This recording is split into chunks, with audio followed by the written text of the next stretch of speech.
Friends, అందరు ఎలా ఉన్నారు? నేనైతే చాలా బాగున్నాను. మొన్న జూన్ 5th రోజు తీసిన వీడియో అండి ఇది. జూన్ 5th రోజు మా ఫస్ట్ వెడ్డింగ్ యానివర్సరీ అని చెప్పేసి ముంబై దాదర్లో ఉన్న సిద్ధి వినాయక టెంపుల్కి అయితే వెళ్ళాము.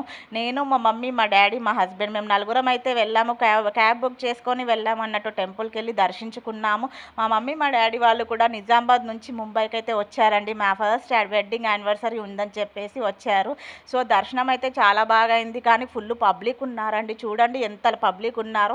మేము అంతకుముందు నేను మా హస్బెండ్ వెళ్ళినప్పుడు ఇంత పబ్లిక్ అయితే లేకుండే. మొన్న మేము వెళ్ళినప్పుడు అయితే చాలా ఘోరంగా పబ్లిక్ ఉన్నారండి. పెద్ద లైనే ఉండే, అసలుకి చాలా పబ్లిక్ ఉండే ఆ రోజు. ఇంకా అసలే ఫ్రైడే కదా, ఫ్రైడే రోజు చాలా పబ్లిక్ ఉంటారంట సిద్ధి వినాయక టెంపుల్లో.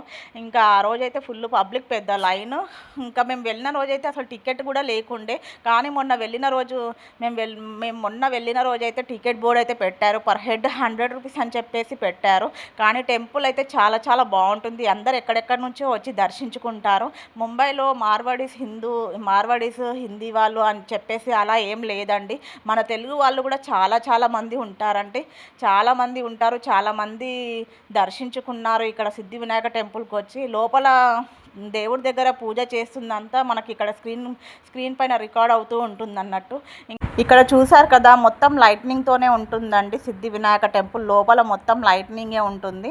చూడండి ఎంత బాగుందో టెంపుల్ అయితే చాలా బాగుంటుందండి. చాలా ఫేమస్ టెంపుల్ కూడా. చూడండి చిన్న బుజ్జి గణపయ్య ఎంత బాగున్నాడో. మేమైతే చాలా బాగా దర్శనం చేసుకున్నాం. సూపర్గా అయిపోయిందండి మా దర్శనము. మీలో ఎవరైనా సిద్ధి వినాయక టెంపుల్కి వెళ్ళి ఉంటే కామెంట్ బాక్స్లో కూడా కామెంట్ చేయండి. మేమైతే కొన్ని పిక్స్ అయితే తీసుకున్నాం, కొన్ని మెమరీస్ ఉండాలి కదా అని చెప్పేసి. బాయ్.